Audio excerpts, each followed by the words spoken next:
Story 1. There's an old saying about playing poker. If you look around the table and can't figure out who the sucker is, you're it. It was glaringly obvious that I was the sucker this time. It wasn't just that everyone else seemed to be in on the plan except me. The real kicker was the .45 automatic aimed squarely at my chest, held by a girl I never would have dreamed would point a weapon at me. The day hadn't started off well. Spooky had left the night before on another business trip. Where she went or for how long, we never knew. It was the nature of her work, and we accepted it, along with the risk that she might not return. Her leaving at night always threw us off. Usually she flew out in the morning, giving us a chance to say goodbye properly, to exhaust ourselves as if it were the last time we'd see each other. And it might be. The nature of her job meant we had to face that reality. But her evening departure left us both unsettled all day, and I spent a sleepless night wondering if I'd ever see her again, wondering what we really had. We'd been an item since she stalked back into my life 2 years ago, 12 years after we'd first met. I'd assumed it was just an unresolved infatuation on her part, something that would eventually burn out, so I tried not to take it too seriously. But whatever it started as, it became something else. I just wasn't sure what it was. I couldn't call it love, and neither would she.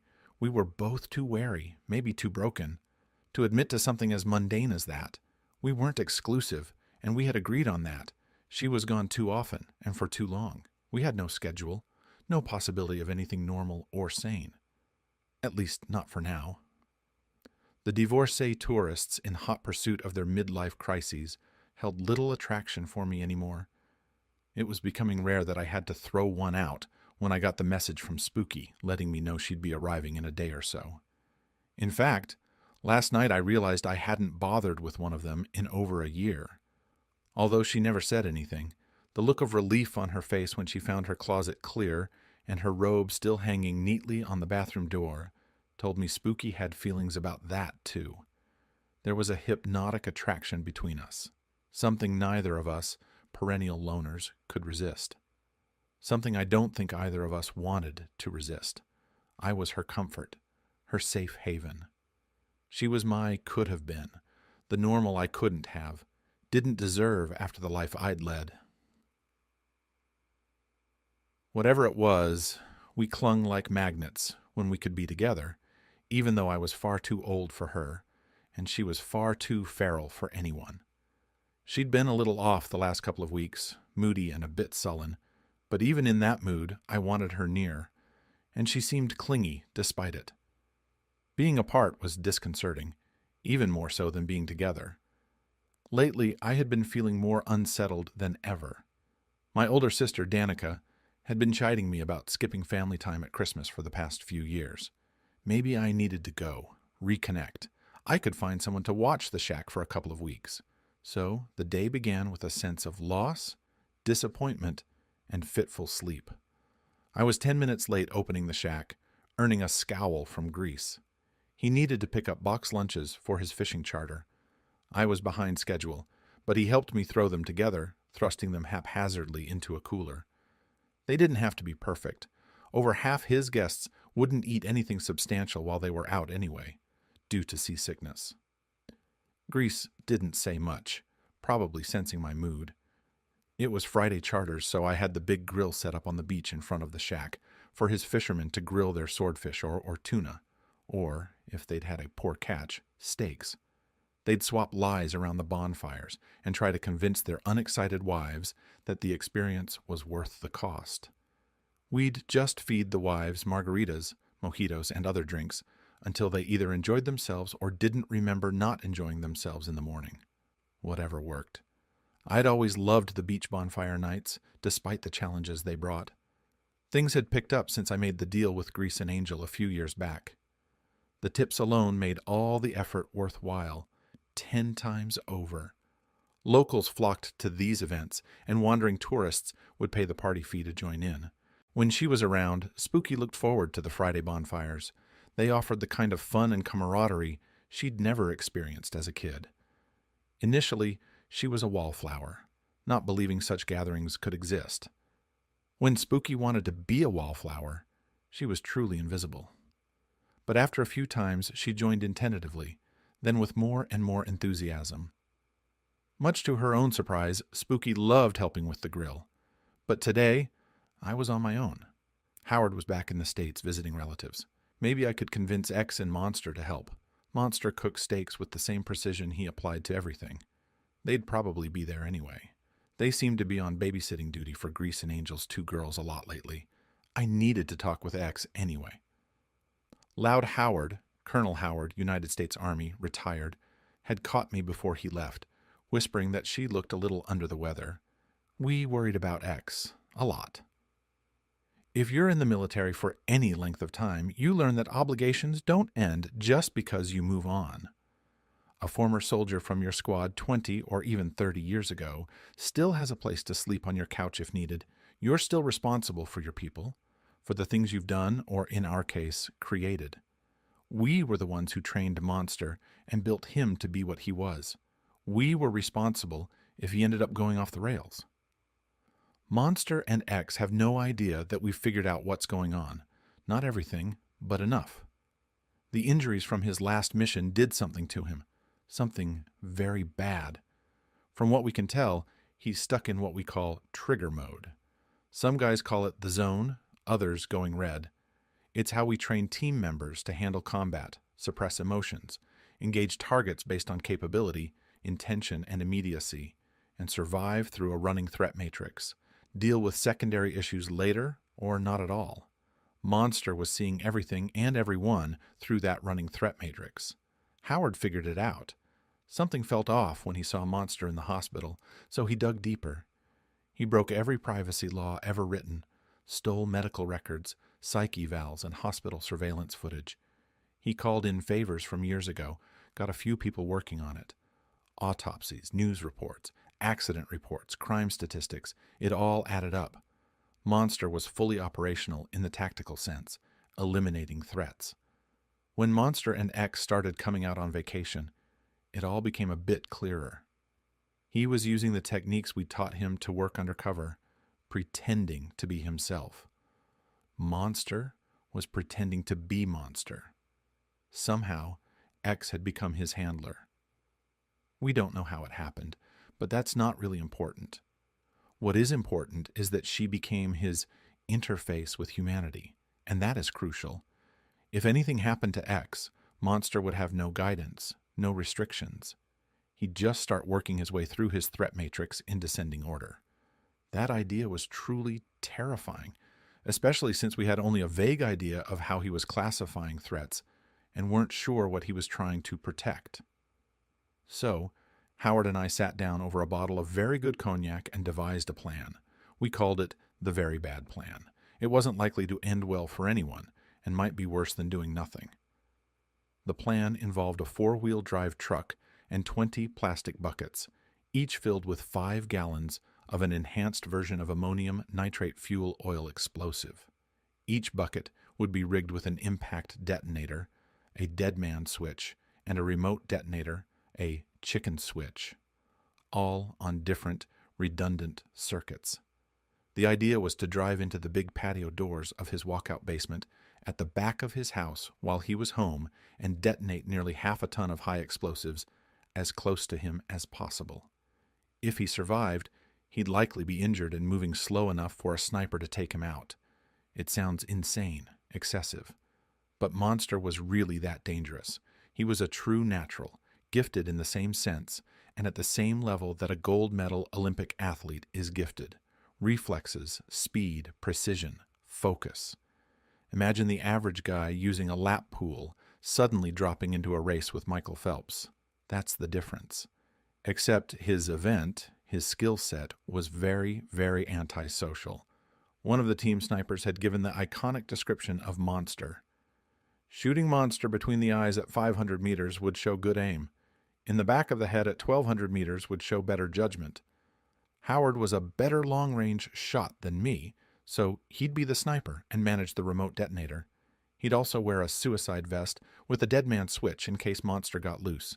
Monster tended to work up close and personal, so that was a reasonable precaution.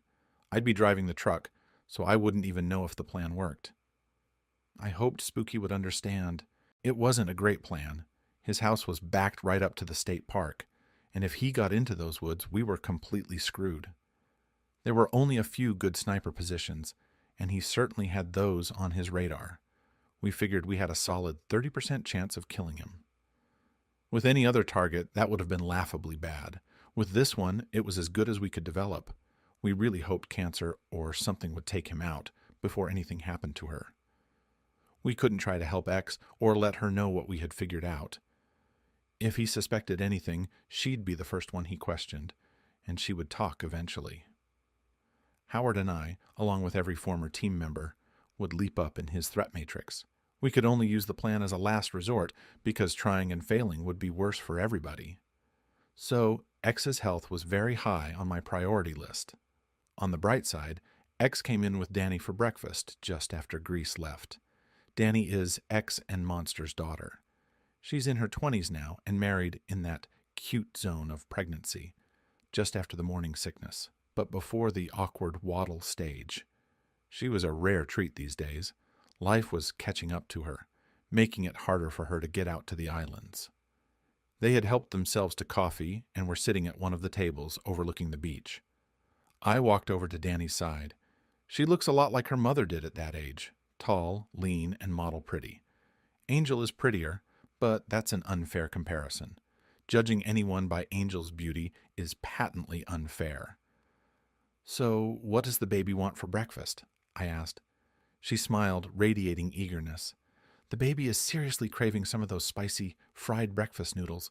The baby can't get them stateside and wants them really badly. You know, I gave you that recipe," I reminded her. "It just isn't the same without your greasy thumb in it, Pogo." "I tried," she said with a mock sad face I'd been seeing since she was 10. "Some things just don't change." I shook my head. "Probably need to just take some beach sand back with you to sprinkle on it."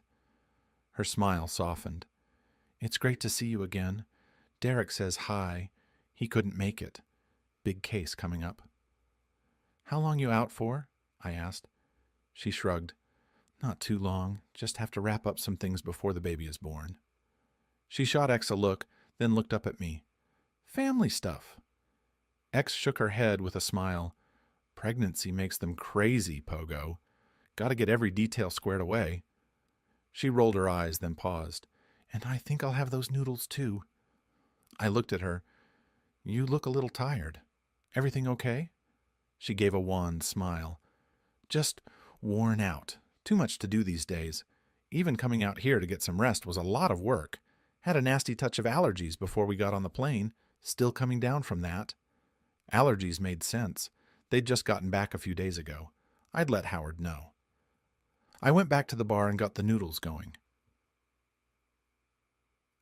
They really aren't that complicated, but the salt air probably helps, and maybe watching the surf come in is as important as the freshness of the green onions. My thoughts kept going back to Spooky and the whatever it is that we have. I wonder if I'm losing her. These last couple of weeks have been so unlike her. Spooky's like that half-wild cat that comes into your house when she wants, leaves when she wants, hunts the birds and mice, and eats them rather than the expensive cat food you've bought, just to prove she's her own cat. Sure, she could be temperamental, but clingy and sullen just aren't like her. I wonder if she wants to move on, to leave this whatever it is we have. I don't like that. I don't want to lose her, but I don't have any claim on her. I don't have any right to stop her, or even to complain about it. She probably needs someone closer to her own age. That thought sours my stomach. It's not like I chose to get older. Hell, I was stunned when I survived to turn 30 a little over a couple of decades ago. It wasn't like nobody had tried to kill me. My survival is a testimony to the global problem of really bad marksmanship. Given how pervasive that problem is, they should probably start a charity. I can already picture Sally Struthers saying, "This is Pogo, and despite the thousands of rounds fired at him, he's still alive, with your help." Operators are standing by. The other kind of operators, of course. By the time the noodles are done, Monster is sitting with them. I don't have to take his order. Egg white omelet, a side of fruit, and just leave the Tabasco bottle on the table. He's been eating very healthy and taking care of himself. The whole reason he's in later than X and Danny is that he's been out running on the beach. He still drinks coffee and eats the occasional steak, though, so there may be some remnant of humanity left. As I brought the food out, Monster greeted us with his usual friendly demeanor. If you didn't know him or what he was capable of, it was pretty convincing. Any chance you guys want to earn a little shack credit this evening? Grease has 3 charters out, and I'll need some help with the grill, I offered. Danny perked up at the mention of beach bonfires, a tradition she'd loved since childhood. X enjoyed them too. I wasn't sure if Monster really enjoyed anything, but he always showed up, manned the grill when needed, and his mere presence had a sobering effect on rowdy patrons. One fixed stare from Monster was worth about 4 squad cars. The credit thing was just a formality. In my eyes, Monster and X were family and didn't need to pay for anything. They knew it too, but they never took advantage of it. Even if I didn't consider them family, Grease and Angel had made it clear that any tab run up by Monster and X would be covered by them. I respected that. Besides, the profits from the Friday beach bonfires were substantial enough that worrying about a free meal or two would be foolish. Danny eagerly accepted the invitation. Of course we'll be there. I haven't been to a beach barbecue in forever. X smiled warmly, a motherly expression crossing her face. No margaritas for you this time. Monster nodded solemnly, his demeanor serious for a moment. Danny playfully rubbed her belly under her brightly colored sarong. It's worth it. It'll be fun anyway. I'll just sit by the fire with Angel and make fun of everyone. Angel was in the same boat as Danny. She was just about as far along with her 3rd child. She'd always had a wicked sense of humor, though no one knew for a while. That seemed to settle it, providing a bit of relief, even though I fully expected them to agree. If they weren't available, I'd have to call Chief and ask him. He didn't have much tolerance for drunk tourists, but he couldn't resist a free steak. I had to haul the grill around front. I had a 4-wheeler just for that. I'd considered making it a permanent fixture, but I didn't want to spoil the view. Plus, the Friday bonfires wouldn't be as special without the ritual of setting up. Getting the massive grill in place and leveling it took about half an hour. Meanwhile, I left the shack open for serve yourself. The regulars kept watch to ensure no one cheated. Besides, I didn't unlock any booze before noon, and even then, it was only beer and wine until 5 due to local laws. With Chief keeping an eye on things on and off throughout the day, taking that bet wasn't worth it. Just after I returned inside, 2 bolts of golden lightning shot through the front door. Kisa and Lily, 2 golden-haired, blue-eyed wonders, squealed with delight. They paused for a quick kiss with X before swarming into Monster's lap as if it were reserved seating. Kisa chattered excitedly to X about something she'd found on the beach, while Lily gently traced the scars on the side of Monster's face with one tiny hand. I didn't understand it, but Monster seemed more human around them. I struggled to recall how he was with his own children. Maybe, just maybe, this meant something. I needed to talk to Howard about it. Perhaps this was a piece of the puzzle we'd been trying to figure out. That thought doesn't last long, because if Kisa and Lily are here, Angel isn't far behind. She walked in wearing a cornflower blue sarong that perfectly matched her eyes. Everyone in the shack paused for a second, subconsciously catching their breath before continuing their conversations. Looking at Angel is like staring into the sun. She had always been beautiful, but since reclaiming her little girl and claiming Grease as hers, it was as if someone had unveiled a star. Pregnancy seemed to enhance her radiance even further.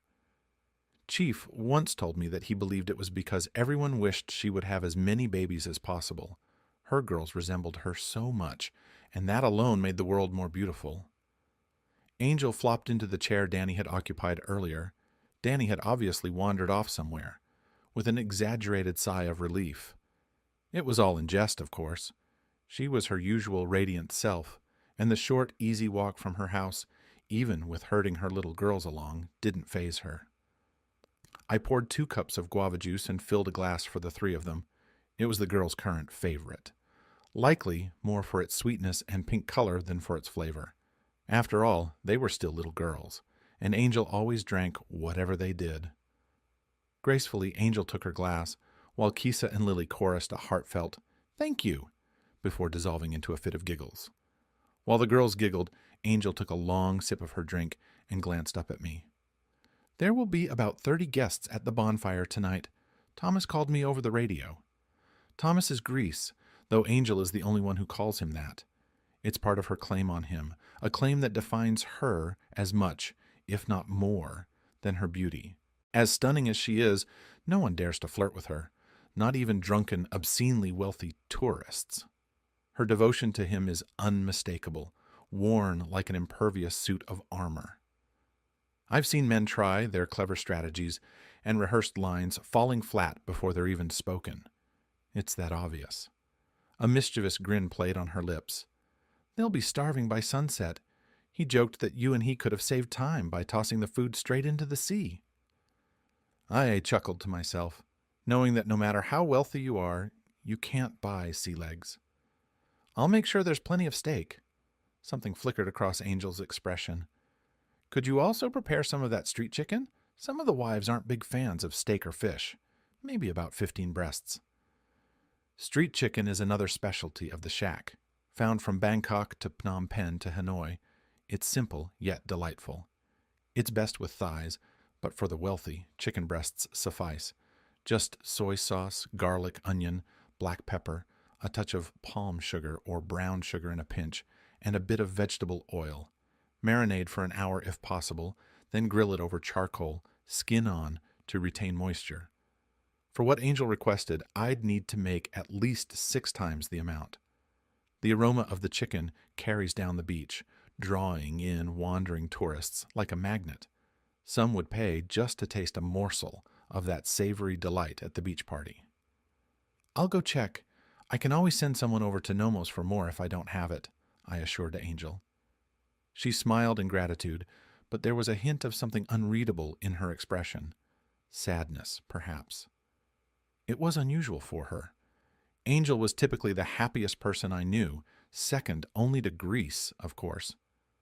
As I headed back towards the storeroom, X followed closely, mentioning she wanted to grab a couple of packets of cookies for the girls while I was there. Angel's demeanor troubled me. Something was definitely wrong. I sensed it. Absently, I flicked on the light and entered the storeroom. The feeling intensified. Something was definitely off. And then X closed the door behind her. "Monster knows about your plan," she said bluntly. My breath caught in my throat. I was as good as dead. Or worse, there was almost no chance of survival, especially if I tried to reach the shotgun behind the chest freezer. Maybe less than a 10% chance, even if I managed to get to it before Monster burst through that door. "Don't," came a different voice. It wasn't X's voice. It was someone perched on the chest freezer. My horror deepened as Danny revealed herself, drawing a subcompact point 4.5 from under her sarong with a liquid economy of force and effortless speed almost too quick to follow. Her wrist twisted subtly as she aimed the gun. "Monster taught you," I managed to say, stunned. Danny's smile held a touch of pride. "Dad made me practice all the time." "It shows," I whispered, realizing the depth of what she had become. "Keep them talking. If they're talking, they're not shooting," I thought desperately, edging sideways to get both X and Danny in my line of sight, hands raised slightly in a futile gesture of non-aggression. But the gun followed me effortlessly, trained on my chest like it had a mind of its own, like Monster himself was holding it. There was no chance. If Monster had trained Danny this well, shooting me would be instinct, not to choice. X, unarmed but leaning against the door, was a silent reminder of the danger beyond. The warning, "Here be monsters," flashed through my mind. They were both in on it, and Angel, who had sent me here, must have known. X broke the tense silence. "We need to talk. Monster knows that you've figured out his condition." I didn't bother denying it. Denial would only prolong the inevitable, fuel their frustration. He's active in the States, unofficially. We saw him before he had a cover.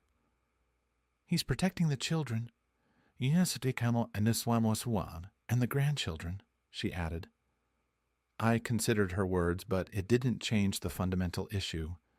With your guidance, with you tempering him, what happens if something happens to you? He has a contingency plan, X replied cryptically. Danny shifted, her presence now asserting itself. I'm part of the plan. You think he'll listen to you? I asked, struggling to buy time, to find an angle of escape that didn't involve bloodshed. She took a deep breath, inhaling once, deeply. That's it. Or he understands he might unintentionally pose a threat to the grandkids. So he's been training me since I was 7. He couldn't bring himself to harm me, even if he could harm Finn or Patrick. Probably not them, but definitely not me. I blinked in disbelief. Monster had prepared his own daughter to potentially kill him, if necessary. X looked down briefly. And we have a fallback plan for that? I closed my eyes briefly, connecting the dots. Kisa and Lily. That explained the constant babysitting. They were becoming more and more his the longer Monster spent with them. And shameless. He'll listen to her to protect them. X's voice carried a distant tone. Shameless. That was what she called Angel. Angel wouldn't knowingly put me in danger, but shameless? She would go to any lengths to protect her children. She already had, and there was no more formidable guardian than Monster. X continued, her voice hollow. If something happens to me or Danny, Monster will return here. There's minimal threat here, and he can watch over Angel's girls. He knows you can help with that. I'll need to inform Howard, I muttered. Danny's smile turned slightly predatory.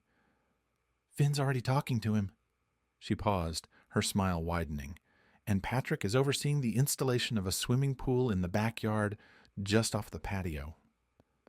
From my expression, she could see they had guessed correctly. Dad thought that might give you about a 25% chance. 30, I corrected, my mind racing with the implications of their revelations. Danny grinned openly.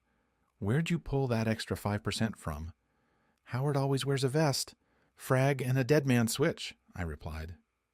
Ooh, wicked. I'll have to remember that, Danny mused.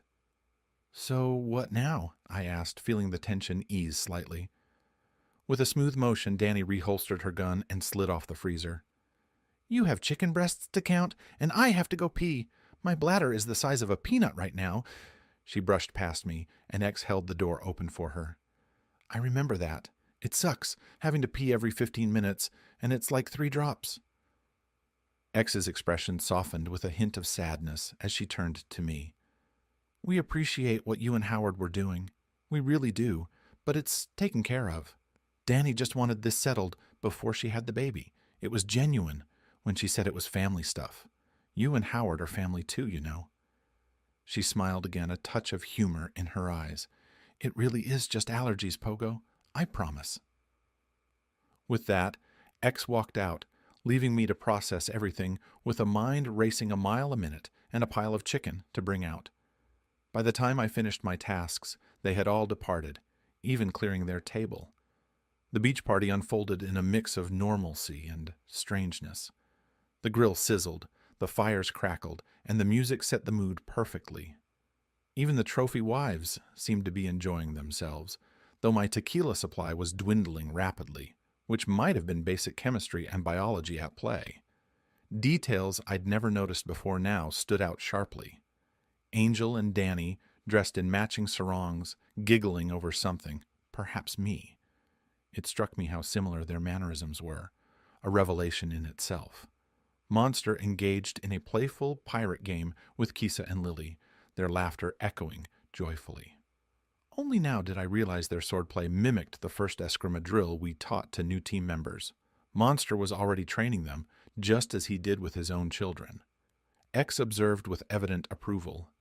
Whether it was because the girls were enjoying themselves, or because both little blonde girls had mastered the first form of the fighting stick perfectly, I couldn't quite tell. As I headed over to replenish the chicken supply, tourists were flooding in, prompting me to send a runner down to Nomo for more chicken and soy sauce. Angel intercepted me along the beach. I'm sorry, she said softly. I understand, Angel, I replied. It's for the girls. And Thomas. I have to protect them. Her accent thickened slightly, and her usually brilliant blue eyes seemed to dim with worry. I hesitated, preferring to speak with Angel rather than Shameless. It's a great party tonight. The chicken is flying off the grill as fast as I can make it. It was a really good idea. Angel caught my subtle hint. I really wanted the chicken for myself. It's my favorite. Sorry for tricking you into it. A mix of Angel and Shameless. I could settle for that. Grease remained as clueless as I had been. I didn't say a word to him. There was no need for him to know that even though he was married to Angel, Shameless was still watching over all of them. Cleanup lasted until nearly 1 a.m. I was in the process of making a sign to announce a late opening of the shack, so I could catch at least a few hours of sleep. It's good to be the boss sometimes. She walked in silently. Donna was in her usual suit, but her bodyguards were wearing flowered aloha shirts of all things. It didn't disguise their nature. A thug in an aloha shirt looks like a thug in an aloha shirt. Their sidearms were clearly visible beneath the fabric, adding to the uneasy feeling settling in. Spooky. God damn it. My spooky. I gripped the bar, feeling my knuckles go numb as I struggled to breathe. I didn't want to let Donna speak. I didn't want to hear her say it. Something had gone terribly wrong, or Donna wouldn't be here. She pulled out a chair at the nearest table and sat in it primly. Sit down, Pose. She's the only one who calls me that, and only when it's damn serious. Walking over to the table felt like an eternity.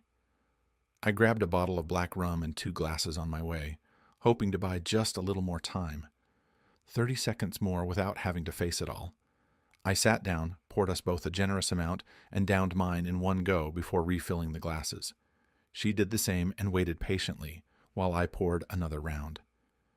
You know I wouldn't be here if it wasn't serious, she started, her tone heavy with gravity. I nodded, unable to speak yet. It's just bad luck.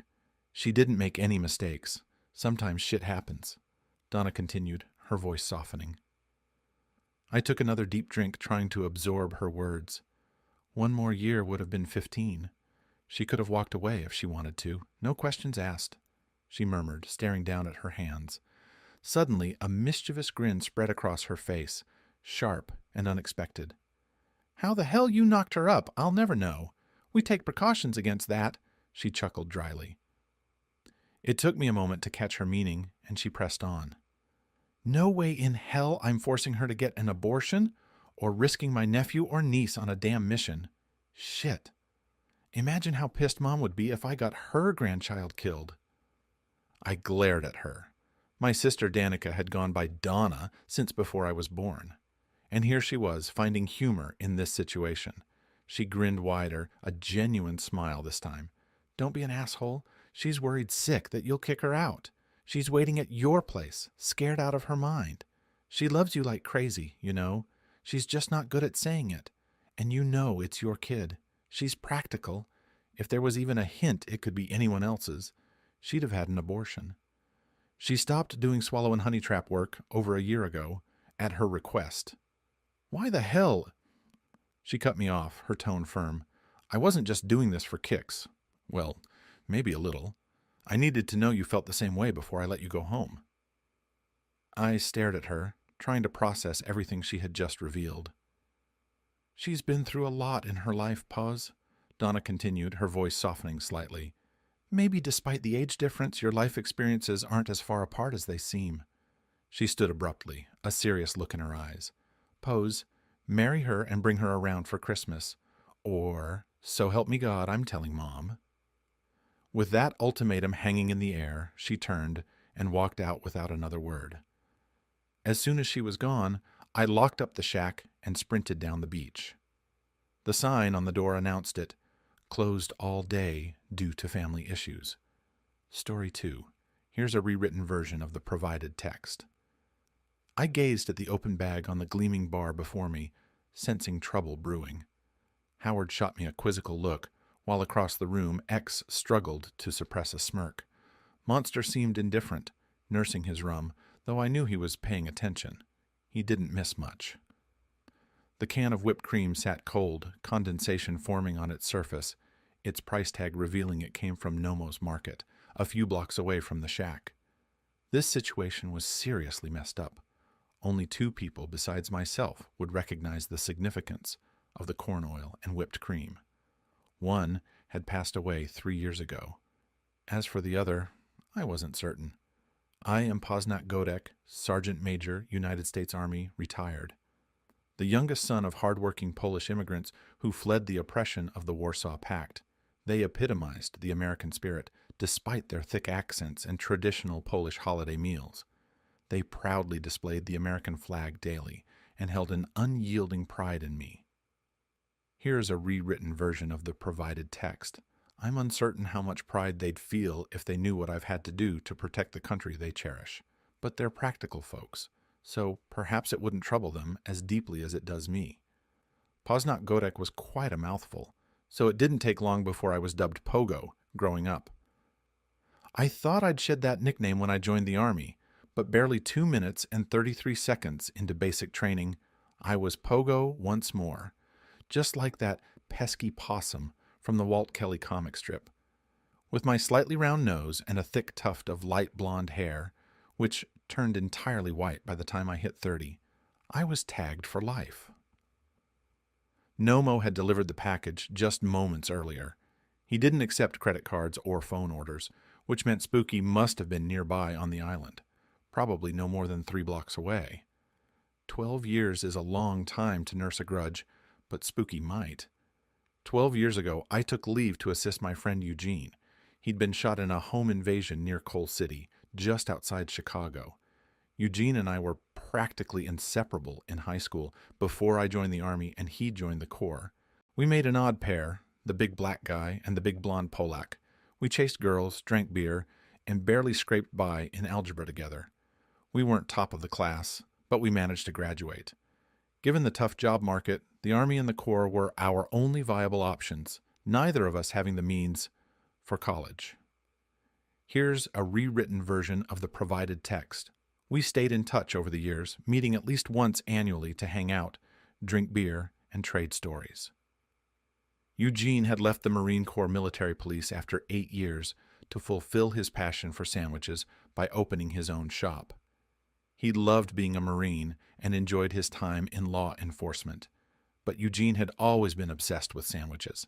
His shop was a masterpiece. Brick floors, oak counters and tables, brass accents, and Sinatra tunes in the background. He crafted sandwiches with roast beef, pastrami, and countless other fillings on freshly baked bread, offering a myriad of toppings, served alongside thick-cut fries.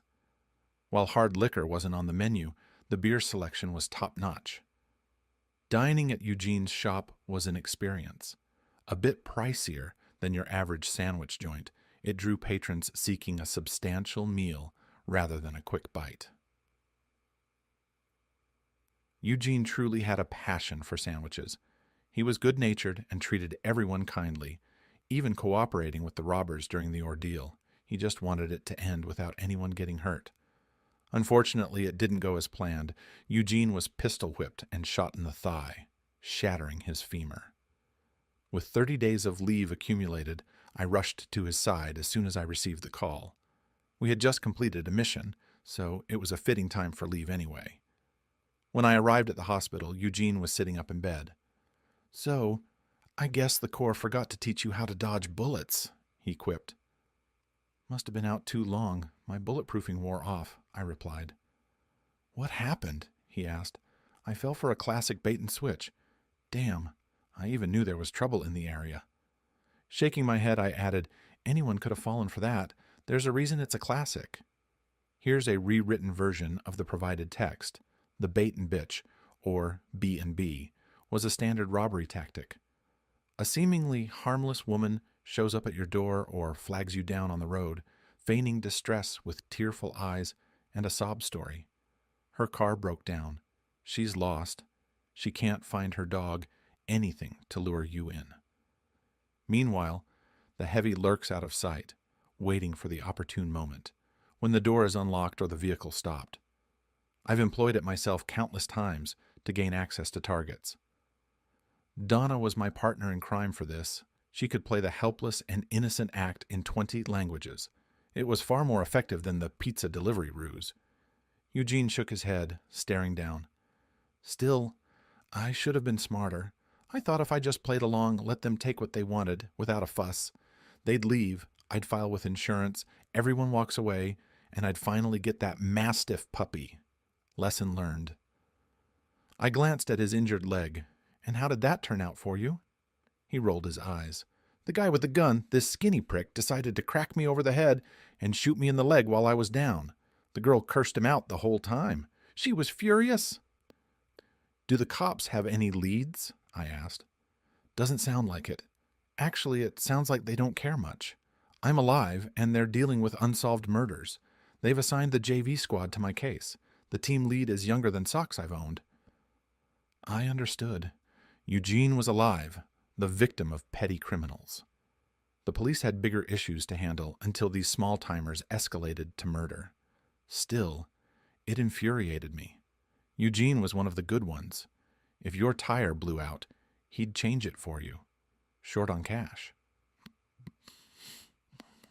He'd spot you $20, knowing you might never pay him back. Here's a rewritten version of the provided text. Damn. He used to take extra sandwiches in his van to the park after closing to give to the homeless. He'd stay late, making those sandwiches himself. What's on your mind, Pogo? Eugene asked. You need help at the shop? I offered. He shook his head. Nah, got a great girl managing it. I trust her. She keeps everything running smoothly, and everyone respects her. Fresh out of college, but sharp as a tack. Doesn't take much, then, I teased. He grinned. She's my niece, but she's still brilliant. Anything else? I inquired. He started to say no, then hesitated. Pogo, I can feel it. They're not going to stop. It's only going to get worse until someone gets hurt. Someone innocent. I nodded in understanding. I think they might have spotted me at the ATM on 9th Street, near the laundromat. They knew I had cash, and that's the only place I can think they could have known. He sounded uneasy, sharing this with me. Over the years, Eugene had learned more about my career than anyone else, except maybe me. What should I be looking for? Here's a rewritten version of the provided text. Salt and pepper. The heavy's a skinny black kid, early to mid-20s, almost 6 feet tall, right-handed, with some kind of tattoo on his right forearm. He carries a 1911, probably a Kimber, in 9mm. The bait's a petite white girl with brown hair tinged with red, around 5 feet tall. Her eyes match her hair color. She's exceptionally good at playing innocent, and I suspect she's the one calling the shots, even though he thinks he is. She tore into him for shooting me. She even dialed 911 on the house phone and dropped it as she left. A soft spot? He gave me a look from beneath furrowed brows. No, she's tough. I got the feeling she just didn't want me to bleed out and attract more trouble with a homicide charge. Which suggests she's likely sticking around. She was professional, let him touch anything he wanted in the house, but she kept her hands in her sweatshirt sleeves even when she picked up the phone. She's older than she looks, appears about 17 at first glance, but could be in her early 20s. He glanced out the window briefly. Pogo, if you don't have to, don't kill them. I didn't respond. I avoid making empty promises, even implied ones. The painkillers kicked in for him then, so after a few minutes I left to find somewhere to stay for a couple of weeks. House hunting is a headache. Even in a less desirable neighborhood, there are always too many questions.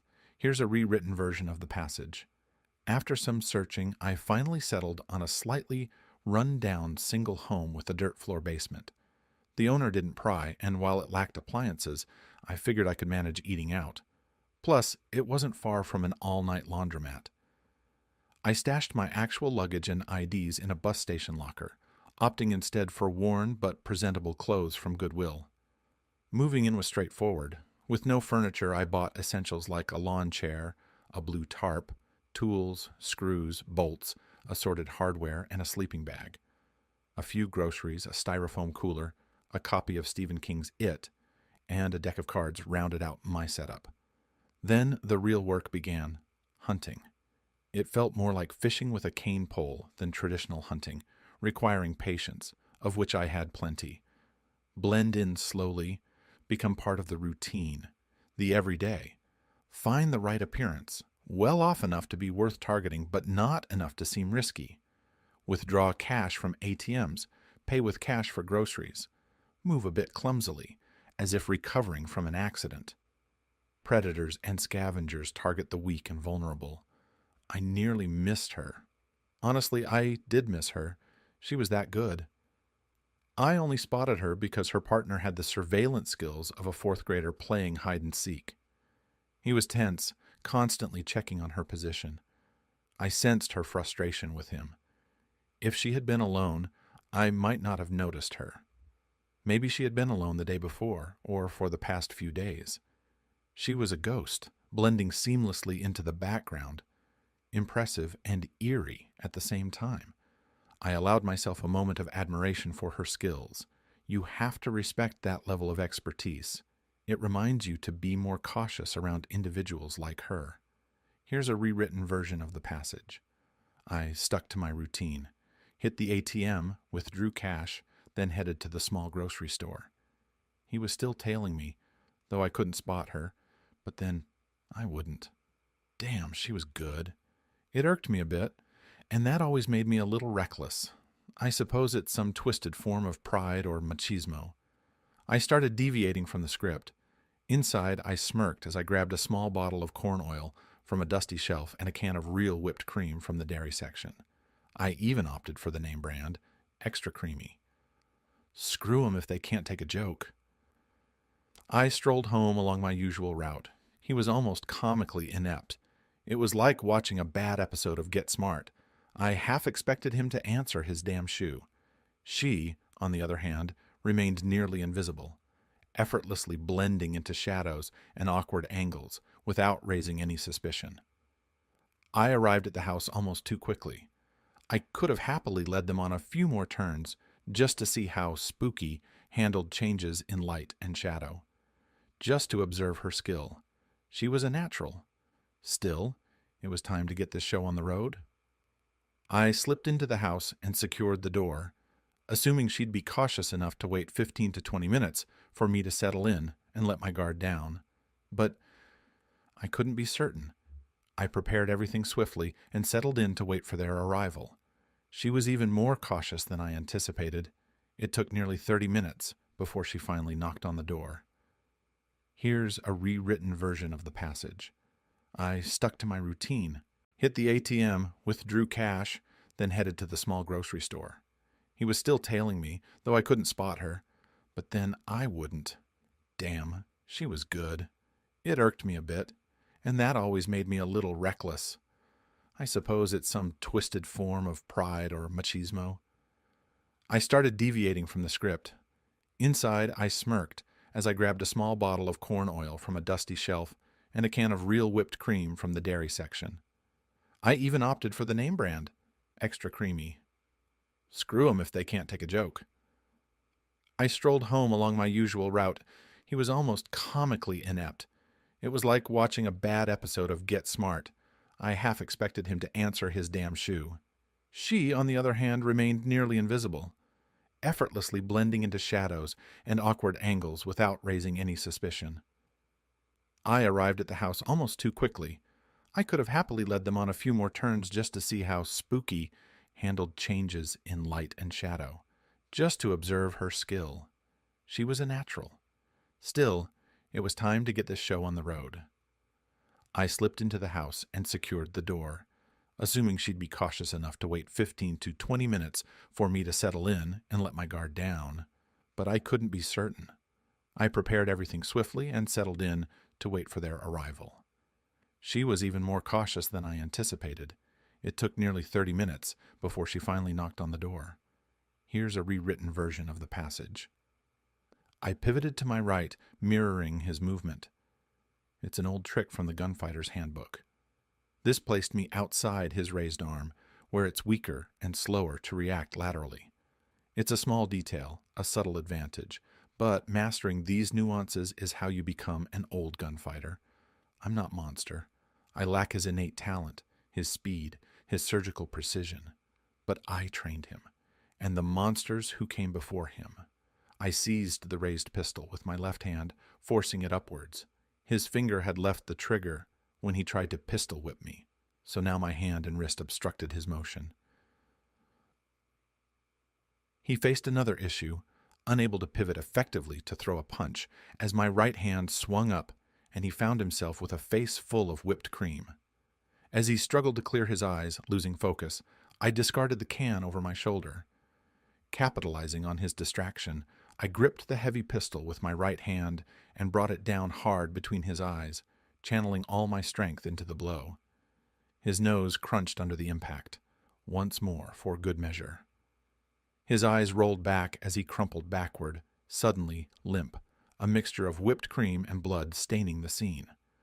Screw him if he can't take a joke. The girl had already moved toward the door, but I had installed a spring latch at the top. It had automatically locked when she shut it. Money well spent, $1.27. She spun back to face me, her light brown eyes devoid of panic, filled instead with cold calculation. I gestured towards the open door leading to the basement stairs. Down the stairs, Spooky, unless you think you can take me.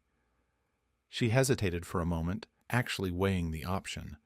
I raised an eyebrow. Seriously? Her gaze traveled over me, pausing on some of the more pronounced scars, then flicked to her unconscious partner. The odds weren't in her favor. With a shrug, she started towards the stairs. Seizing the skinny kid by the hood of his sweatshirt, I dragged him down the stairs with us, his body thumping heavily. She halted in the center of the basement, staring in disbelief at the two open graves awaiting them. Why? Her voice was surprisingly mature, rough around the edges, maybe tinged with the faint scent of cigarette smoke. Eugene? She looked at me blankly. Who the hell is Eugene? You didn't even bother to learn his name? Look, we didn't kill anyone. I shrugged. You will. Sooner or later. It's just a matter of time. She appeared desperate, but refused to let panic show. I couldn't help but admire her composure. I guess Eugene is the guy Duarte shot, she stated matter-of-factly. She continued calmly, her eyes fixed on the graves. I knew that was trouble. He promised he wouldn't do it again. Really? And you believed him? Not really. I was planning to ditch him after this job. Move on. He wasn't listening anymore. A faint, ironic smile tugged at the corner of her mouth. I was worried he'd drag us into serious trouble. Her smile twisted as she pondered something. So, the whipped cream? They didn't have a banana cream pie? We were that bad. A real joke, huh? Mostly him. You're the real deal, though, aren't you? One of them. I removed Duarte's shoes and dropped them into the grave. It's a shame, Spooky. You're damn good. Really? Yeah. Even when I knew you were around, I only caught you because this knucklehead kept poking his head up, like a prairie dog. A hint of pride shone through her demeanor, like a child praised by a teacher. I've always been good at that. You learned to disappear in foster homes. You've got genuine talent. Thanks. Her tone held a touch of nostalgia. She paused, then asked, Is that why you keep calling me Spooky? Love me. I knew better. Damn it. After all these years, I should damn well know better. Every farm kid knows you don't give them names. I glanced at her. She was still fixated on the graves. Spooky had no clue what she'd just done. I hadn't even realized I'd dubbed her with that name until she questioned it. Now, all I could hear was Eugene's plea for their lives echoing in my mind. That's all it had been. He didn't want them dead. He just wanted them stopped. I dropped Duarte by the nearest grave and walked back to the stairs, taking a seat to collect my thoughts. I had a toolkit nearby, so I pulled it out and started fiddling with the lock, needing something to occupy my mind. She glanced over, sensing a shift, but unsure of its nature. She chose to remain quiet and patient. Like I said, she was damn good, perhaps too good, and too wild to release back into the world. A small part of me argued it wasn't entirely her fault. Another part countered that the fault didn't matter. If I turned her in, she'd be out in a few years, tougher, more hardened, and full of resentment. I had one option, if it worked, if they were willing to take in strays. "Give me your clothes, Spooky." A resigned look crossed her face as she began stripping. She clearly thought this was about something else, refusing to react. It gave me the impression she'd been through something similar before. I retrieved a utility knife from the worn toolbox and started cutting her jeans into strips. She watched me warily. "I won't resist if—" "Don't flatter yourself, Spooky. You're too young for me." I inspected her sweatshirt and handed it back to her. "I just want to ensure you stay put while I check on something. Put the sweatshirt on. It's chilly down here." She complied silently.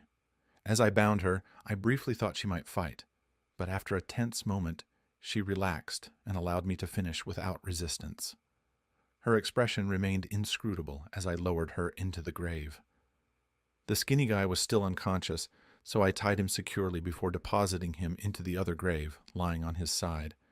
I ascended the stairs, took a quick shower, dressed, and headed out. It took 3 calls, first Howard, then another number. Finally, I waited 30 minutes by the payphone in the laundromat, finishing it under the harsh fluorescent lights. The phone rang just as I turned the last page. The last call was short. A familiar, albeit rusty voice, cautiously giving approval. That was all I needed. Returning to the house, I halted at the top of the stairs. I could see her legs. She had somehow wriggled free from her bonds and climbed out of the grave, now sitting at its edge with her legs dangling in. He remained tied at the bottom, gazing up at her with a mix of anger, panic, and disbelief. Descending, she glanced up briefly as I approached, then returned her gaze to the dark depths. She didn't flinch as I hauled Duarte up and onto the basement floor. Leaving him there, I fetched a cinder block from beneath the stairs, then retrieved a worn ball-peen hammer from the toolbox and placed it by her feet. "Now what?" "Now you saved Duarte's life." She glanced at me with a slight shiver, likely noticing that I hadn't mentioned anything about her own fate. I retrieved a cinder block and loosened one of Duarte's hands, leaving the other tied to his belt behind his back. He struggled, but it didn't matter much. "Pick up the hammer." 2 trigger fingers, 2 kneecaps, 2 ankles. When I took the hammer from Spooky's hand, I was certain she understood. She had effectively saved him. Duarte would serve time in prison, but he wouldn't pose a threat when he got out. After he stopped screaming into his gag, I ensured he understood. Monsters are real. He had been a scavenger pretending to be a monster, but he would never become one. Not ever. He simply didn't have it in him. And if he ever tried again, a real monster would come for him. I'd see to it. We waited down there for another 6 hours, mostly just staring at each other. Duarte remained curled up on his side, refusing to look at Spooky or me. I heard the door open upstairs and slowly led Spooky up, still clad only in her sweatshirt. Donna stood in the center of the room, flanked by her human Dobermans. She glanced over Spooky, down at the discarded can of whipped cream, and smiled wryly. "You still know how to show a girl a good time, don't you?" She didn't wait for my response, stepping towards the girl and unrolling the black, eyeless hood in her hands. "Wait," came a small voice, more timid than she'd ever used before, I think. Donna cocked her head slightly, raising an eyebrow as Spooky turned toward me. She cautiously reached up and pulled me down a bit to kiss her. The gesture lingered before she let go slowly and turned towards Donna, looking back at me over her shoulder. "I'm not too young for you, you know." Our eyes met as Donna slid the hood over her head. I dropped Duarte off in the park with the now broken Kimber in his waistband. He ended up serving 4 years. Eugene intervened on his behalf, getting the charges reduced and even offering him a job at the sandwich shop upon his release. Like I said, Eugene was one of the good guys. Sadly, Duarte later passed away from diabetes, which I suspect was partly my fault. Exercise likely posed more challenges for him than most. Sorry, Eugene. That left Spooky. This time I didn't miss her. She walked into the shack like she owned the place, a single piece of airline luggage rolling behind her. Monster immediately took notice, recognizing another predator instantly. She made a beeline for the bar and hoisted herself onto a stool. There was a sparkle in her eyes, more life than she had when we last parted, perhaps more than she'd ever had.